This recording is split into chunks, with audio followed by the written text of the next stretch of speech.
नमस्कार friends. Miracle mind Bharat की तरफ से मैं कपिला राठौर आप सभी का स्वागत करती हूँ आपके अपने प्लेटफॉर्म पर। फ्रेंड्स, हम गुरु पूर्णिमा का ध्यान कर रहे हैं। कल के दिन और आज के दिन हमने बहुत ही इंटेंस मेडिटेशन के साथ अपनी ऊर्जा को बढ़ाया है और आज सेम टाइम पर हम मेडिटेशन कर रहे हैं फ्रेंड्स। तो सभी अपनी ध्यान की मुद्रा में बैठ जाए, कमर गर्दन को सीधा करते हुए स्थिरम सुखम आसनम, अपने पैरों और हाथों को क्रॉस करें। कोमलता से अपनी आंखों को बंद करते हुए अपनी सांसों के साथ जुड़ जाए फ्रेंड्स।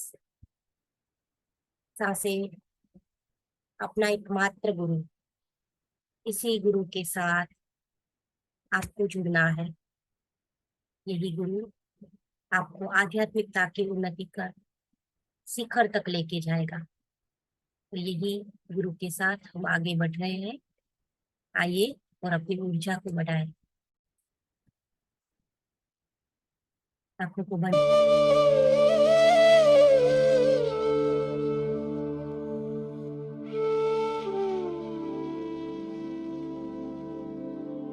कोई विचार नहीं,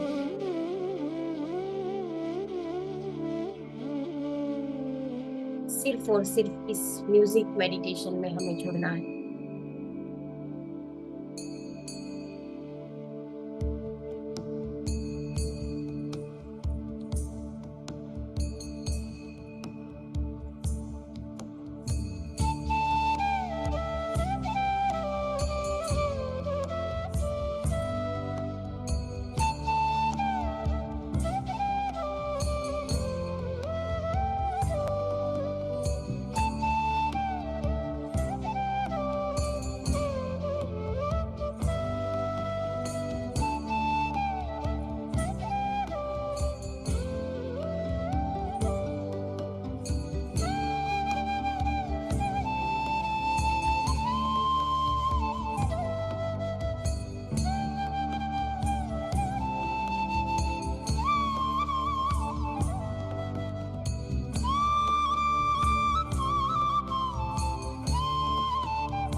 अपनी सांसों के साथ बने रहे।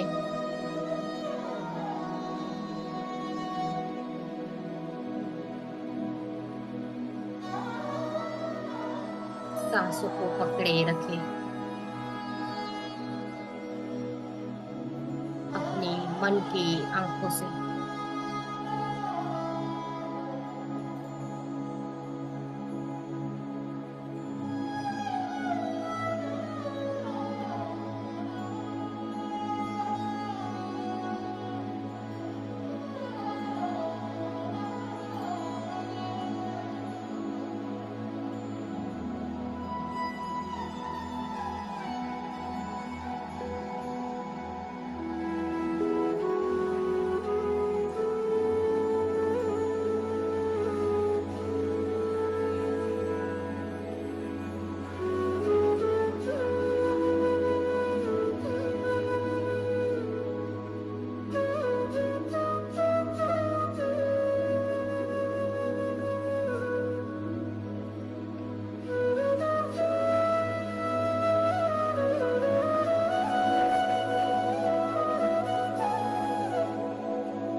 अपनी चेतना को विस्तारित होते हुए देखें।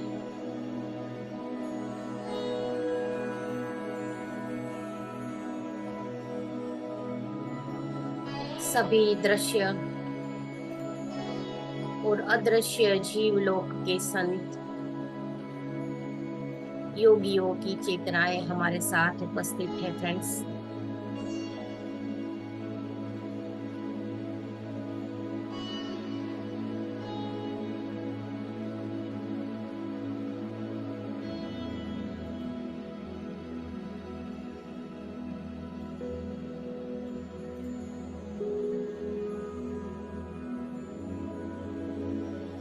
स्वामी शिवानंद जी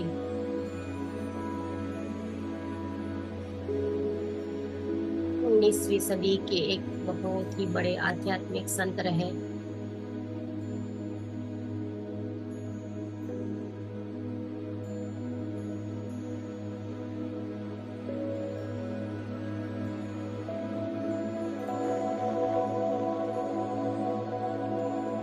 जिन्होंने साइंस एंड स्पिरिचुअलिटी का कॉम्बिनेशन करके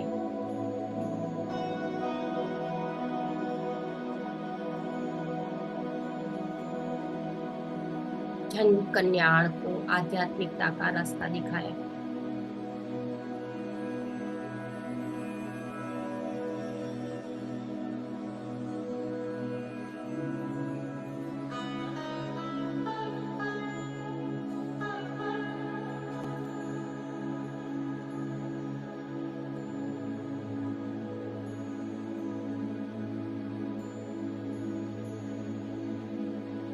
स्वामी शिवानंद जी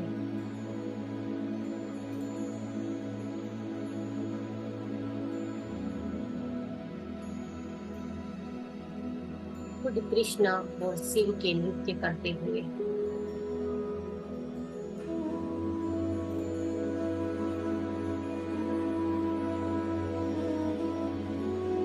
अपनी आध्यात्मिक उन्नति में आगे बढ़ गए।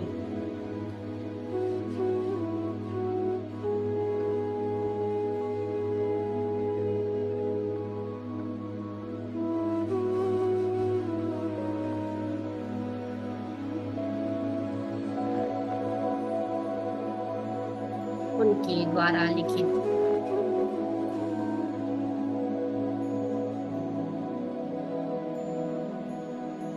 कृष्ण अर्जुन उपदेश श्रीमद् भगवद गीता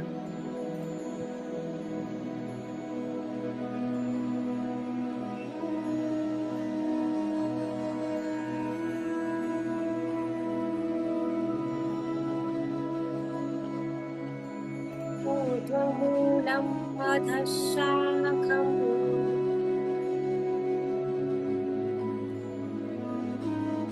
अस्वस्थं प्राहुरव्ययम्।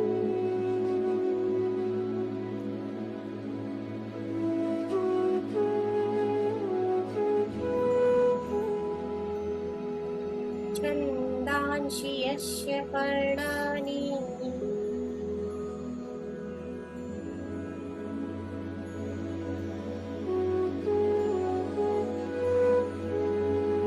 संवेद सवेदवीत।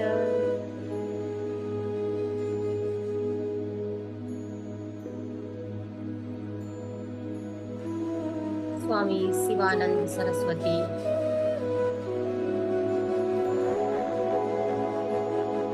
और उनके जैसे सभी आध्यात्मिक गुरु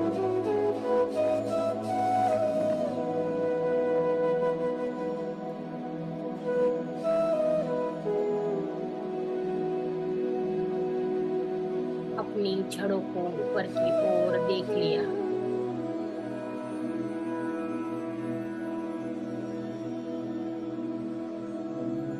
और अपने आप का आत्म साक्षात्कार कर लिया।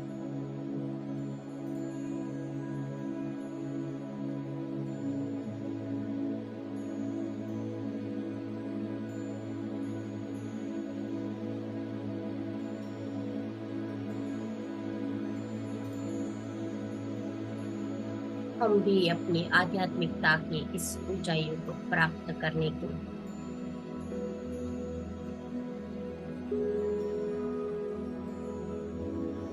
सीढ़ी में अपने कदम बढ़ा रहे हैं फ्रेंड्स।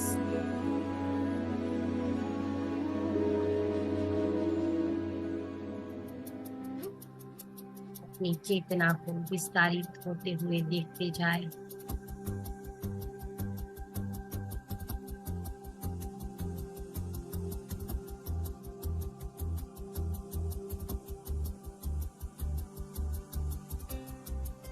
सभी गुरुओं को नमन करते हुए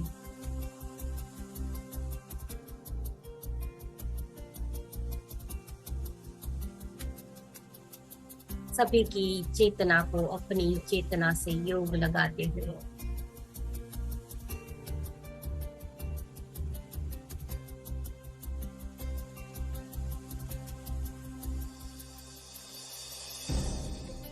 धीरे धीरे अपने स्थूल शरीर के प्रति जागृत होते जाए।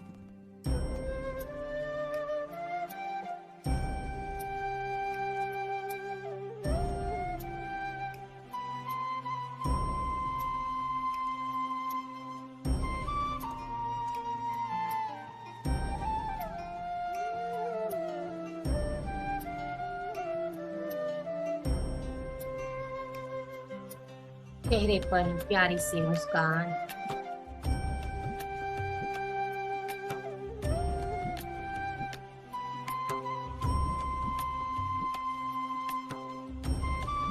हम भी एक सही दिशा में हैं।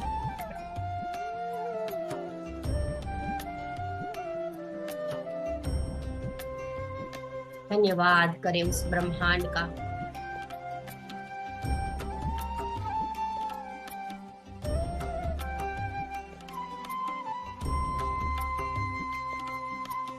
धन्यवाद करें अपने माता पिता का।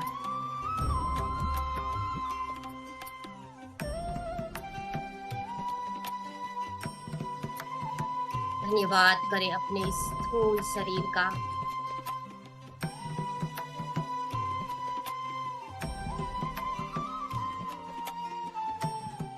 जो हमारे लिए एक मीडिएटर, एक कैटलिस्ट, एक वाहक बना है योग को प्राप्त करने का।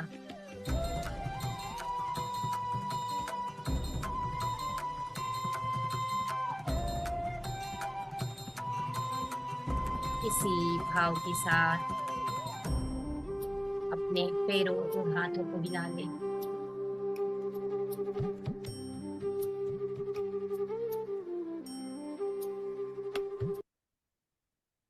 अपनी हथेलियों को खोलकर कोमलता से अपनी आंखों पर रखें।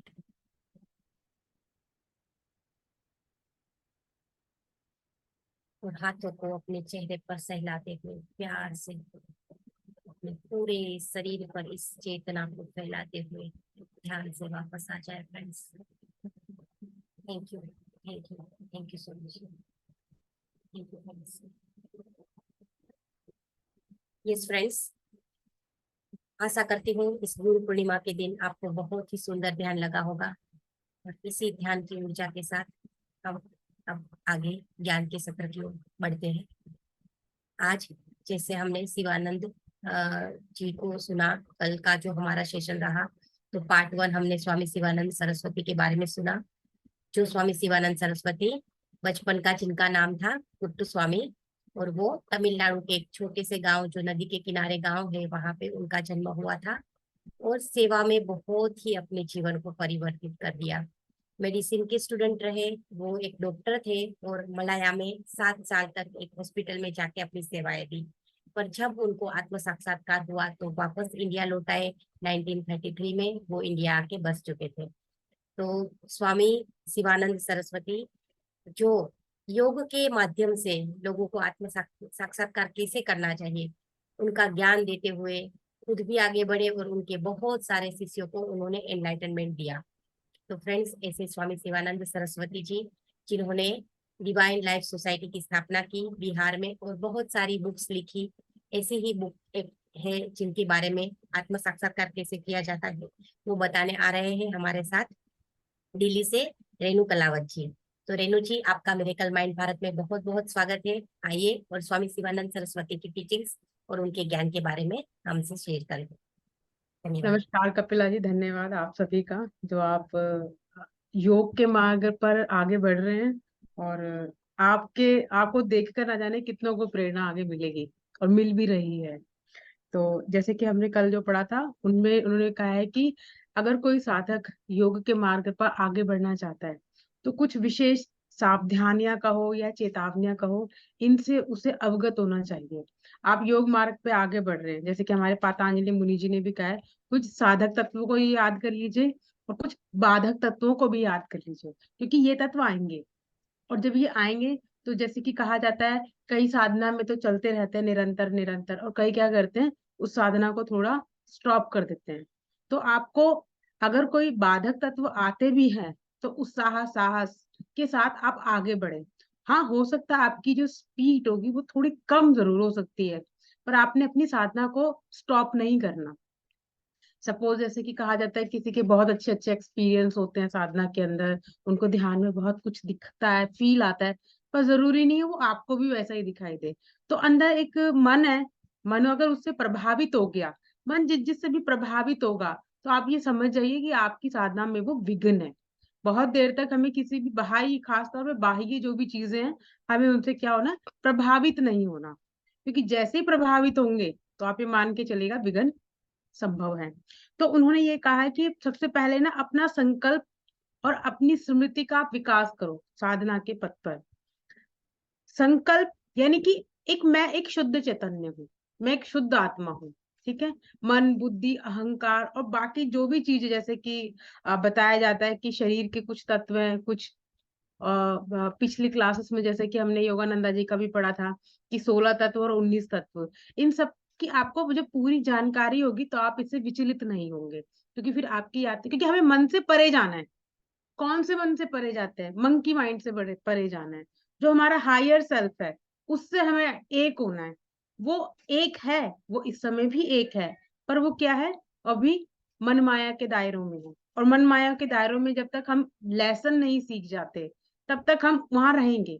हम लेसन सीखते हैं क्योंकि प्रकृति माँ हमारे साथ क्या करती है ना, प्रकृति माँ ना हमारे साथ एक लेसन जो होती है ना रिपीट करवाती है। जैसे हम सीख जाते हैं तो फिर वो लेसन जो होता है फिर वो दोबारा नहीं आता। तो कहते हैं कि हिम्मत ना हारो बल्कि अपनी बुद्धि का प्रयोग करो। क्योंकि जब हमारे जीवन में कोई ऐसी घटना घटती है तो आपने देखा भी होगा, हम ना उसी एक पर्टिकुलर पॉइंट पे जाके स्टक हो जाते हैं। हम बार बार उसी के बारे में चिंतन मनन करते रहते हैं, हमारे मानव मस्तिष्क पे वो छप सा जाता है। तो आपको वहां नहीं रुकना, आपको वहां से थोड़ा आगे आना है। पर ये तभी संभव है जब आपका शांत चित्त होगा। अगर कोई मतलब कि अपने चित्त में व्याधि है, यानी कि उसके अंदर उत्तेजनात्मक स्थिति में है, और मैं उसको ज्ञान दूं, तो ये संभव है कि उसको समझ नहीं आएगा। तो आप उसको छोड़ दें। जब उसका चित्त शांत होगा तो आप, क्योंकि आप एक साधना कर रहे हैं, तो जब वो शांत जैसे ही होगा ना, तो आपकी जो वाइब्रेशन है, आपका जो कहा हुआ कोई भी शब्द है, वो व्यर्थ नहीं जाएगा। फिर उसको जाके वो स्ट्राइक करेगा, फिर वो समझेगा कि ये चीज मेरे भले के लिए कही है।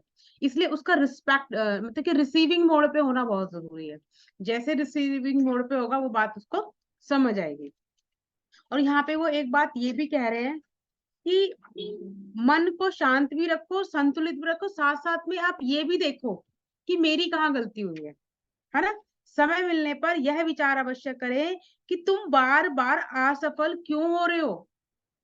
अगर कोई चीज अगर मैं कर रही हूँ, साधना के मार्ग पे कर रही हूँ या मैं एक सांसारिक स्तर पर ही कर रही हूँ, तो जब हम अपना एनालाइज करते हैं कि यार ये चीज मैंने ना पिछली बार भी करी थी, एक जैसे कर्म करने से अगर आप सेम रिजल्ट चाहते हैं कि मुझे अध्यात्म में ये रिजल्ट मिले, तो वो नहीं आ सकता। तो पहले अपने कर्मों को आप चेक करो कि मेरा कर्म की अभिव्यक्ति कैसी थी, और क्या उस अभिव्यक्ति के साथ वैसे ही शब्दावली थी या नहीं थी। अब मैं कह तो रही हूँ कपिला जी आप बहुत अच्छी हैं, पर इस अच्छे को कहने में मेरी अपनी बॉडी लैंग्वेज, मेरा अपना एक्शन, मेरी अपनी वॉइस टोन कैसी थी, उनके साथ में जो होगा ना कर्म का क्या होगा, अलाइनमेंट हो जाएगा। वो कह रहे निपुण बनो। निपुण क्यों बनो, क्योंकि आपको अपने, कहा जाता है ना, आपको ये कहा जाता है कि आपको अपना फिजिकल पोस्चर, अपना मेंटल यानी कि सेल्फ कल्चर में, जैसा कि हमने पढ़ा है कि अपनी जो मेंटल बॉडी है उसको भी आपने ही कल्चर करना है। अगर कपिला जी की है तो कपिला जी ने करना है, अलका जी की मेंटल बॉडी तो उन्हें उनकी अपनी मेंटल बॉडी को क्या करना है, कल्चर करना है। अपने आप को ऐसा कहते हैं ना, एक शीशा ही तो होता है, एक शीशे में पत्थर मारा और वो क्या होगा, ब्रेक हो गया, ठीक है। और एक शीशा और होता है जिसको कहते हैं बुलेट प्रूफ जैसे होते हैं ना, कि अगर आप उनके ऊपर एक हथौड़ा भी मार देंगे शीशे के ऊपर, वो टूटता नहीं है। तो अपनी भावनाओं को ऐसा बनाएं कि कुछ भी हो, बाहरी संसार में हो रहा है, मेरे अंदर, मैं अपने अंदर का क्या हूँ, मालिक हूँ। तो शिवानंदा जी सबसे पहले यही कहते हैं कि अपने ना, अपने व्यक्तित्व का निर्माण कीजिए। आप अगर साधना पथ पे चल रहे हैं तो वो साफ क्लियर कर रहे हैं, अगर आप साधना पथ पे चल रहे हैं, आप ये चाहते हैं आपकी स्पिरिचुअल ग्रोथ हो, तो ये सब चीजों को आप अपने भीतर क्या करें, विकसित करें और जीवन का एक लक्ष्य रखें। क्योंकि जब हम एक जीवन का लक्ष्य रखते हैं, पर्पस ऑफ लाइफ रखते हैं, तो आप ये मान के चलिएगा एक्स्ट्रा थॉट नहीं आएंगे। या अगर मुझे दिल्ली जाना है तो मैं कभी भी ये विचार नहीं करूंगी कि मुझे मुंबई की ट्रेन पकड़नी है, हाँ, या काठगोदाम की ट्रेन पकड़नी, नहीं, क्योंकि मुझे पता है मेरा लक्ष्य क्लियर है। और जब लक्ष्य क्लियर होता है तो हमारा जो माइंड होता है ना, उसमें हमें सपोर्ट करता है।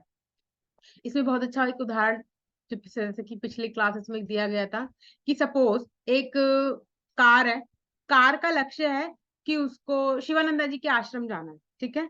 और जो ड्राइवर है, जो ड्राइवर है वो बहुत चतुर है, और जो पीछे जो यात्री बैठे हुए हैं ना, वो कोई शराबी है, कोई, उनके अंदर वृत्तियां हैं, पर जो ड्राइवर है ना उसमें कोई वृत्ति नहीं है। तो क्या काम करेगा, वो जो ड्राइवर होगा ना, उन वृत्ति उन मतलब कि नेगेटिव पॉइंट के साथ भी अपनी यात्रा पे चला जाएगा। अब सपोज कीजिए जो ड्राइवर है उसके अंदर वृत्ति है, उसने पिया हुआ है, और बाकी के जो पीछे बैठे हुए हैं वो बिल्कुल सही है। अब आप ये मान के चलिए, क्या ड्राइवर उनकी सुनेगा या वो अपनी सुनेगा, है ना। तो आपका जो ड्राइवर है, हमारा जो ये माइंड है, ये पहले हमारी सुनता है अगर वो शांत अवस्था में है, अदरवाइज नहीं सुनेगा। आगे वो कह रहे हैं कि अपने आप को शब्दकोश से, अपने जो आपके शब्दकोश है ना, उनसे कठिनाइयों को और कलेशों को पहले तो बाहर करें। आपके पास में एक्स वाई जेड कितना भी गंदा क्यों ना हो, कितना भी दुखदाई क्यों ना हो, पहले तो आप वहां से अलग हो जाएं, उसके बारे में बात करना बिल्कुल बंद करें। अगर आप योग मार्ग पर चलना चाहते हैं तो अपने पास का कोई भी जो दुखड़ा है उसको सुनाना बंद करें, कि यार मेरे सामने मेरे ना पास्ट में ना ये हो गया था, तो ये सब हुआ। तो स्वामी शिवानंदा जी कहते हैं आप इनसे बिल्कुल हट जाएं, उस पास को एज अ गिफ्ट समझिए, एज अ लेसन समझिए, और फिर अपने मार्ग पे आप आगे बढ़ जाएं, ठीक है। और यहाँ पे एक बार कह रहे हैं कि अपनी जो भावनाओं का आप, जैसे कि हमने पहले भी कहा, अपनी भावनाओं को अपने विचार के साथ एक करें। कहते हैं ना, भावनाओं का योग और विचारों का योग, क्योंकि अगर जैसी विचार आएंगे उसी तरह से भाव आएंगे, और जैसे भाव आएंगे फिर उस हिसाब से विचार आएंगे।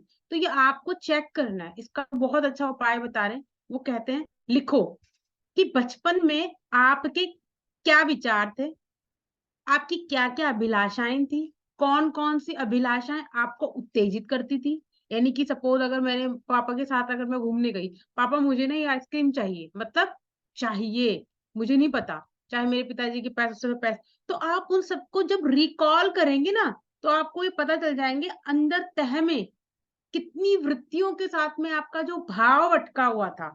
जैसे कहते हैं ना, इनर चाइल्ड वार्तालाप करना, तो वहां से आपकी जो जड़ें होगी ना वो खड़नी शुरू होंगी। क्योंकि जब बच्चा 5 साल का होता है तो कहा जाता है उसकी जो बुद्धि होती है ना, उसका विकास शुरू हो जाता है। इसलिए पेरेंट्स को विशेषतः जब जैसे ही बच्चा 3 से 5 की एज में आए, तो उसको ध्यान रखना चाहिए उसकी अपनी कैसी कैसी एक्टिविटी है, क्योंकि वो बहुत मिट्टी होते हैं, और मिट्टी को मोल्ड करना बहुत जल्दी संभव है। और यहाँ पे वो नेक्स्ट ये भी कह रहे हैं कि पति पक्ष भावना के नियमों के अनुसार उसको आप जिए। यानी कि कोई चीज अगर आप देखते हैं, जैसे कि विचार सदैव निषेधात्मक विचारों पर विजय पाते हैं, ये बड़ी अलग बात है। क्यों, वो कह रहे हैं कि किसी भी नकारात्मक विचार में इतनी शक्ति नहीं होती कि वो सकारात्मक को तोड़ सके। प्रकृति का नियम है, प्रकृति एक नियम पे काम करती है, और वो नियम ये कहती है यहाँ सहयोग है, यहाँ सब सहयोग करके एक दूसरे का साथ, जैसे कि हमने अभी पीएसएसएम में ये भी पढ़ा है कि आप सहयोग से एक दूसरे के साथ चलेंगे ना, तो आप अपने जीवन के लक्ष्य को, अब जैसे कि हमारा ये शरीर है, हार्ट लीवर को सपोर्ट कर रहा है, लीवर किडनी को सपोर्ट कर रही है ना, ब्रेन सपोर्ट कर रहा है, तो ये सब एक साथ काम कर रहे हैं। ऐसा नहीं है कि मुझे हार्ट की जरूरत नहीं है, या मुझे लीवर की जरूरत नहीं है, या मुझे किडनी की जरूरत नहीं है। सबकी अपनी अपनी जरूरत है, पर ये सब क्या कर रहे हैं, एक दूसरे को सपोर्ट करते हुए काम कर रहे हैं। तो प्रकृति के नियमों को जब आप जानेंगे, वो हमारे हित के लिए है ना, और जो चीज हमारे हित के लिए है वो नेगेटिव कैसे हो सकती है, वो नेगेटिव तो नहीं हो सकती। तो इसीलिए आपका अगर कोई भी नेगेटिव थॉट आता है, कोई नेगेटिव इमोशन आता है, उसको आप बहुत देर तक मत होल्ड कीजिए, उसको निकाल दीजिए। अगर आपकी किसी से फाइट भी हो गई, या आपका किसी से मनमुटाव भी हो गया, छोटी बातों में भी हो जाता है, तो आप उसके प्रति सजग होकर उससे बात कर लीजिए और उसको लेट गो करने का आप प्रयास कीजिए। क्योंकि विचार हमें बढ़ने के लिए दिए गए, विचार विचरण के लिए दिए गए। जैसे कहा जाता है ना, अगर मैं किसी को दिल से याद करती हूँ तो टेलीपैथी कितनी जल्दी वहां तक पहुंच जाती है। माँ बेटे को कुछ हो जाता है तो क्या होता है ना, माँ को पता चल जाता है कि मेरे बच्चे को कुछ दिक्कत है। जी, विचार उन्नति, विचार उन्नति इसलिए कि अगर आपका माइंड में, एक कहा जाता है कि एक दिन में 70,000 विचार आते हैं, बट अगर आप योग साधना में रखते हैं तो आपके जो विचार है ना, उनमें योग होना शुरू हो जाएगा। उसमें क्या होगा, अलाइनमेंट होना, निर्णय की स्वतंत्रता वो आपके अंदर बिल्ट हो जाएगी। आप हर किसी मोड़ पर आप निर्णय ले सकते हैं, आप ये समझ सकते हैं कि इस समय मेरे लिए क्या।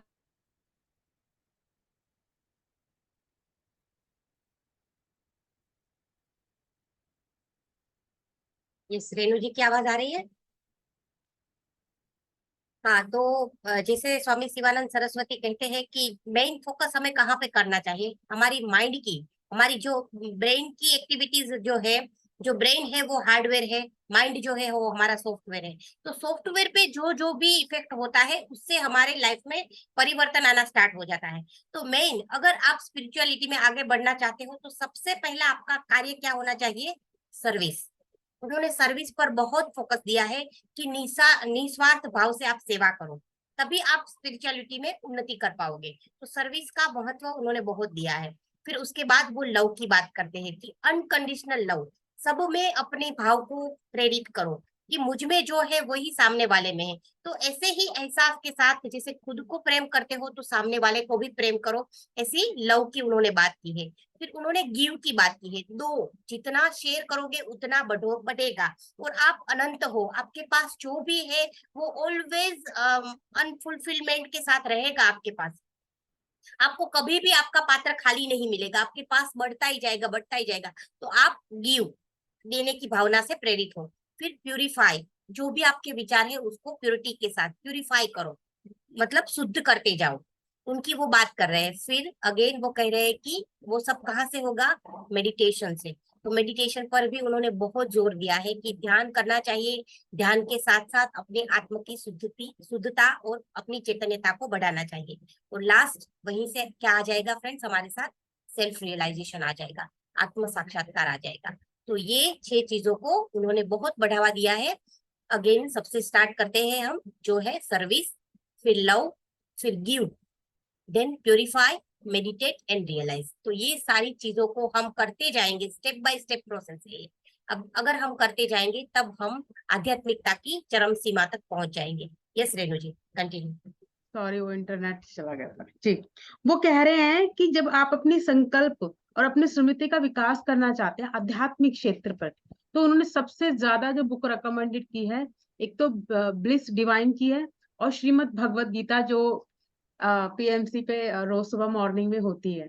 तो ये अगर आप पढ़ते, वो कह रहे हैं कि जब आप श्रीमद् भगवत गीता के श्लोकों का चिंतन मनन करते हैं, और साथ साथ में ये भी देखते हैं कि ये श्लोक बाइबल के किस कोटेशन से पूरा होते हैं, या बाइबल का कोई जो श्लोक, जो वचन है, वो श्रीमद् भगवत गीता से किससे मैच हो रहा है, तो इससे आपको ये तो माइंड में क्लिक हो जाएगा कि कोई अलग बात नहीं कह रहे।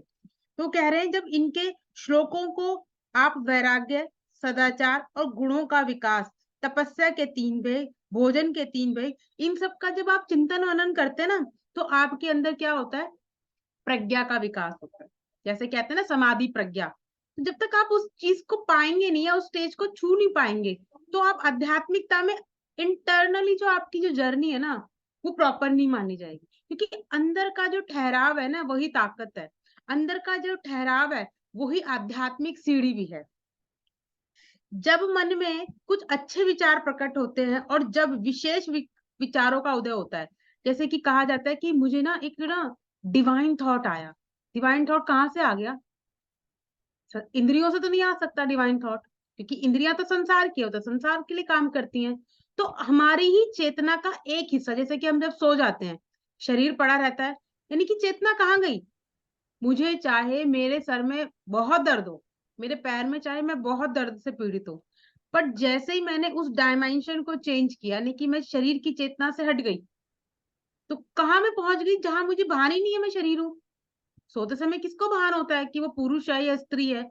तो कहते हैं जब आप इस स्टेज पे आकर अपना विकास करते हैं, और ये केवल और केवल ध्यान से संभव है, ध्यान के साथ स्वाध्याय से संभव है, बिना इसके संभव नहीं हो पाया। इसीलिए कहते हैं कि ध्यान के जो चरण है, आप उनके बारे में एक स्पष्ट जानकारी रखें, ताकि वो आपको भीतर विकसित होने दे। अब यहाँ पे एक बात बहुत अच्छी ये बता रहे हैं, दिलचस्पी का होना बहुत जरूरी है। आप मरे हुए मन से साधना नहीं कर सकते। यानी कि कहा भी जाता है ना, बाइबल में भी एक कोटेशन आता है, संत वही जो सदा मुस्कुराए। संत वही जिसका जो चेहरा है ना हमेशा प्रसन्न रहे, उसके अंदर डिप्रेशन ना हो, यानी कि उसको देखकर औरों को भी साहस मिले, औरों को भी प्रेरणा मिले। इसलिए कहते हैं कि अपने चेहरे को ना हमेशा आप एक अच्छी फॉर्म में रखें। हाँ कपिला जी, तो ये जो लटका हुआ जो चेहरा है ना, ये आपको शक्ति नहीं दे सकता। और आपका जो चेहरा है ना, आपके व्यक्तित्व का प्रतीक माना जाता है कि आप कितने हेल्दी हैं इंटरनली। जी, आगे वो ये बात कह रहे हैं कि जैसे कि राजयोग महाविद्या के बारे में कह रहे हैं, क्योंकि राजयोग जो महाविद्या है, जैसे कि भगवान श्री कृष्ण अर्जुन को कह रहे हैं कि ये ना लुप्त हो गई थी, क्योंकि ये जो धरती है ये मृत्यु लोक भी है। तो यहाँ पे क्या हुआ ना, हमने अपने हिसाब से जीवन को जिया और आगे जीते ही आ रहे हैं। तो ये जो विद्या थी ना, ये डाउन हो गई थी। फिर श्री कृष्ण ने उपदेश दिया, फिर सूर्य से, फिर वानस्पति से, तो ये ऐसे ऐसे इस विद्या का फिर विकास हुआ।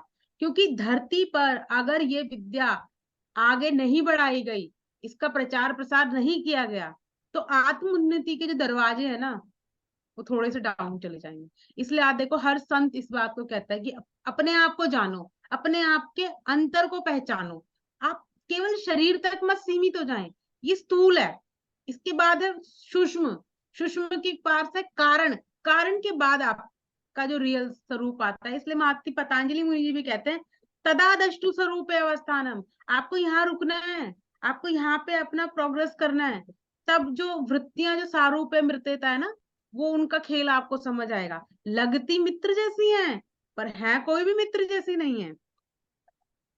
अब आगे वो जैसे कि बता ही रहे हैं कि आत्म शक्ति के अब प्रभाव क्या होंगे। जब आप आत्म साधना करेंगे, तो उसका सबसे पहला जो प्रभाव होगा वो होगा आपका चरित्र निर्माण, यानी कि व्यक्तित्व निर्माण। वो कह रहे हैं कि जब आप, जैसे कि राजयोग के जो अष्टांग मार्ग बताए ना, अगर कोई 2 मार्ग को भी, अष्टांग मार्ग में जो 2 सीढ़ियों को भी तो तरीके से फॉलो करेगा ना, तो वो आध्यात्मिक यात्रा अपने आप आएगी। और वो 2 मार्ग कौन से हैं? यम और नियम। बहुत बड़ी यात्रा नहीं कह रहे पहले अपने यम नियमों को तो साध लो आप। जैसे हम कहते हैं प्राणायाम भी करने हैं, आसन भी करने हैं, ध्यान भी करने हैं, समाधि भी करते हैं, नहीं मत करो भाई। पहले आप यम के 5 नियम है और नियम के 5 नियम, इनको साध लो। तो यम कौन से 5 नियम आते हैं कपिला जी? सत्य, अहिंसा, अस्तेय, अपरिग्रह और ब्रह्मचर्य। है ना? और नियम में शौच, संतोष, तप, स्वाध्याय और ईश्वर प्राणिधान। जब आप इनको साध लेते हैं ना, तो अपने अंदर का जो चित्त है, अब जैसे सपोज मैंने कपिला जी की कोई चीज उठा के अपने पास रख ली, ठीक है, और मैं, मुझे बहुत प्यारी लगी चीज, कपिला जी की है और मैं साधना भी कर रही हूँ, अब मन में क्या होगा? उसका ना भार आ जाएगा आपके अंदर, है ना? कोई भी जब चीज आप किसी की चुरा के छुपा के रख लोगे ना, तो ऐसा हो ही नहीं सकता कि आप साधना में आगे बढ़ जाओ। इसलिए कहते हैं कि आप यम नियमन साध लो ना, आपका आसन भी सज जाएगा, आपका प्राणायाम। क्यों? क्योंकि जब हम कोई चोरी करते हैं या किसी की बात को हम छुपाते हैं, आप तो देख लेना आपका जो ब्रीदिंग प्रोसेस है ना, वो चेंज हो जाएगा, वो उसको सपोर्ट नहीं करेगा।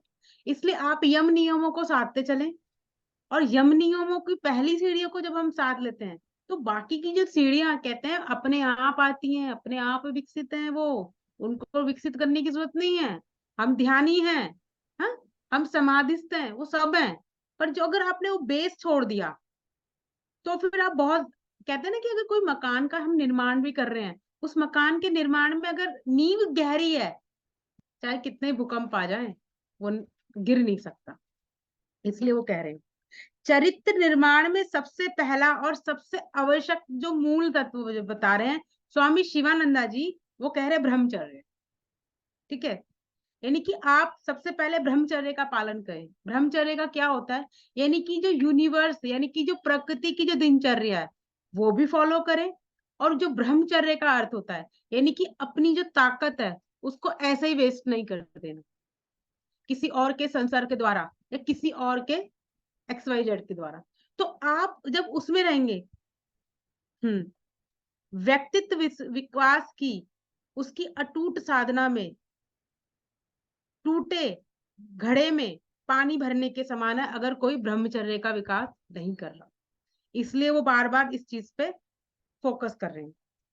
सुंदर प्रकृति हो, आकृति हो, मधुर वाणी हो, मीठा संगीत हो, ज्योतिष शास्त्र, हस्तरेखा विज्ञान, नक्षत्र कला, उनका सबसे अच्छा ज्ञान हो, तो ही व्यक्तित्व में चांद चांद लगते हैं, है ना। आपके अंदर ये योग्यता है, तभी तो आपको कोई पूछेगा, हर किसी को तो नहीं पूछेगा। जब आपने अपने भीतर वो योग्यताओं का विकास कर लिया, तभी तो मैं जाऊंगी ना। अगर डॉक्टर है, अगर डॉक्टर के पास वो योग्यता है, तभी वो डॉक्टर है। अगर उसके पास वो योग्यता है, पर वो उस योग्यता को गलत इस्तेमाल कर रहा है, जैसे कि हमने चमत्कारों के नियम में भी पढ़ा था, अगर कोई अपने कोई सिद्धि उसको प्राप्त है, अगर उसका वो गलत उपयोग कर रहा है, अपने हित के लिए उपयोग कर रहा है, क्योंकि प्रकृति माँ अगर किसी को कोई शक्ति दे रही है, तो इसलिए नहीं दे रही कि आप उसको यूज करें, बल्कि इसलिए दे रही है कि आप इसके माध्यम से जन जागरण का क्या करें, कल्याण करें। इसलिए वो शक्ति दी जाती है। इसलिए सिद्धों में आपने सुना होगा स्वामी सत्यानंदा, बिहार स्कूल ऑफ मुंगेर जी के एक वो है ना संस्थापक, नाम क्या है उनका? स्वामी सत्यानंद सरस्वती। हाँ, स्वामी सत्यानंदा सरस्वती के बारे में ये बताया जाता है कि उनको एक सिद्धि प्राप्त थी कि वो पानी पे चल सकते थे, बट उन्होंने उस शक्ति का कभी भी प्रदर्शन नहीं किया। पर एक टाइम ऐसा आया था कि जब उन्होंने किसी विशेष कार्य के लिए उसका प्रदर्शन किया। शक्ति मिले बिना जन कल्याण संभव नहीं है, बट उस शक्ति को आप एक गलत दिशा में मत लेके जाइएगा। शक्ति दी जाएंगी, शक्ति उसी को दी जाएंगी जो उसका सदुपयोग कर सकता है। शक्ति उसको नहीं दी जाएगी, उसे छीन ली जाएगी, क्योंकि प्रकृति माँ का एक विधान है, अगर आप उसकी शक्तियों का दुरुपयोग करेंगे, वो जैसे तैसे वो आपसे छीन लेंगे। अब यहाँ पे नेक्स्ट बात वो कह रहे हैं उपदेश और अनुशीलता की शक्ति। अगर आपके गुरु ने आपको कोई उपदेश दिया है, जैसे कहते हैं ना अथ योग अनुशासनम, उस अनुशासन की आप पूर्ति करें। जब आप उस अनुशासन की पूर्ति करते हैं, तो स्वामी विवेकानंद जी कहते हैं कि आपके अंदर विवेक ज्ञान की प्राप्ति होती है। यानी कि आपके अंदर विवेक ज्ञान तो सबके पास है, पर वो कितनी अवस्था में विकसित है, कितनी अवस्था में विकसित है, वो तभी डिपेंड करेगा जब आप अपने गुरु के उद्देश्य को मानेंगे। जैसे जैसे आप गुरु के उद्देश्य को मानना शुरू कर देंगे, तो आपके भीतर विवेक विकसित होना शुरू हो जाएगा, सेंस ऑफ द डिस्क्रिमिनेशन। क्योंकि सेंस ऑफ द डिस्क्रिमिनेशन के बिना आप इस संसार सागर में विचरण नहीं कर सकते। क्योंकि एक बार ये कोटेशन आता है, दया माता कहती है कि जो संसार है ये डुअलिटी पे है, यहाँ पे पता नहीं चलता कि क्या सत्य हो रहा है, क्या असत्य होता है। तो वो कहती है कि जो संसार है ना, ये दो धारी तलवार भी है। आप यहाँ के सिद्धांतों को समझे। अगर किसी की रिसीविंग मोड नहीं है और आप उसे ज्ञान पे ज्ञान, ज्ञान पे ज्ञान दिए जा रहे हैं, वो नहीं ग्रहण कर सकता। इसलिए आप उस पे उतना ही काम करें जितना जरूरी है, उससे ज्यादा ना करें।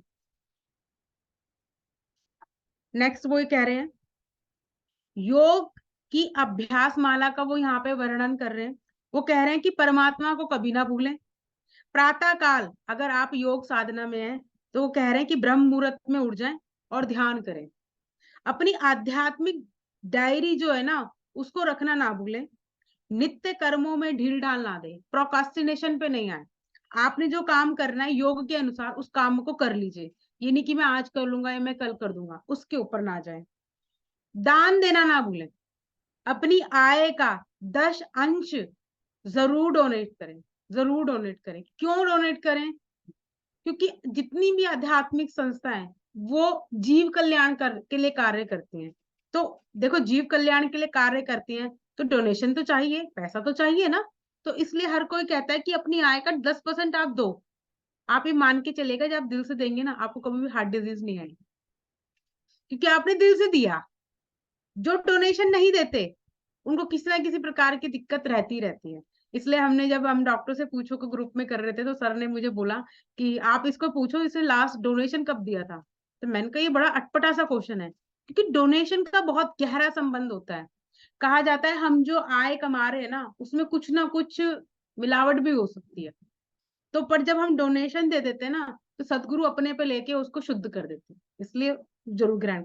इसलिए ये भी कहा जाता है कि आपसे, आपके घर पे जो भी आया हो ना, उसको भोजन करवा के जरूर आप पहुंचा भेजे घर से। वो कह रहे हैं कि नौकरी पे भी निर्भर मत रहो, किसी भी अवसर को खोजो मत। अवसरों को ऐसे मत खोजो, बाहर ही।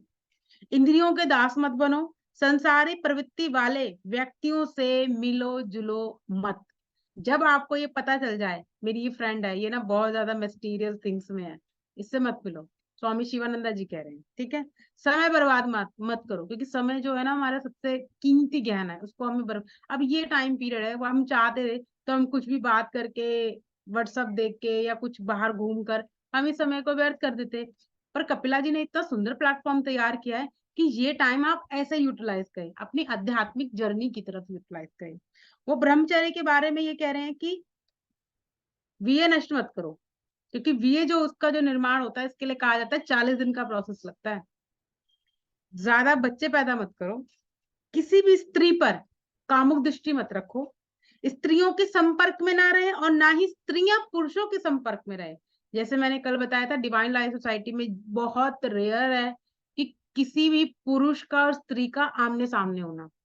खास तौर पे साधना काल पे वो बता देते हैं कि माता जी, बोलते हैं माता जी ये टाइम नहीं है स्त्रियों का मिलने का, क्योंकि सबकी एक ना मर्यादा है। इसका मतलब ये नहीं कि वो स्त्रियों से घृणा कर रहे हैं या स्त्रियों को नीचा समझ रहे हैं, वो इस संदर्भ में नहीं कह रहे। सिनेमा देखने ना जाओ, उपन्यास ना पढ़ो, दूसरों की संपत्ति की इच्छा ना करो, बदला ना लो, किसी से घृणा ना करो और ना ही किसी का तिरस्कार करो। बुरे शब्दों का इस्तेमाल आप ना करें। धूम्रपान, मदिरापान आदि बुरी आदतों को मत स्वीकार करें। अनावश्यक तर्कों से बचें। जब हम तर्क करते हैं, जब हम डिबेट में आते हैं, तो हम जाने अनजाने में अपनी बुद्धि का हनन करते हैं, उसको नीचे गिरा देते हैं। अब नीचे क्यों गिराएंगे? यानी कि मैं जो कह रहा हूँ वो सत्य है, इस बात के आधार पर ही तो हम तर्क करते हैं ना।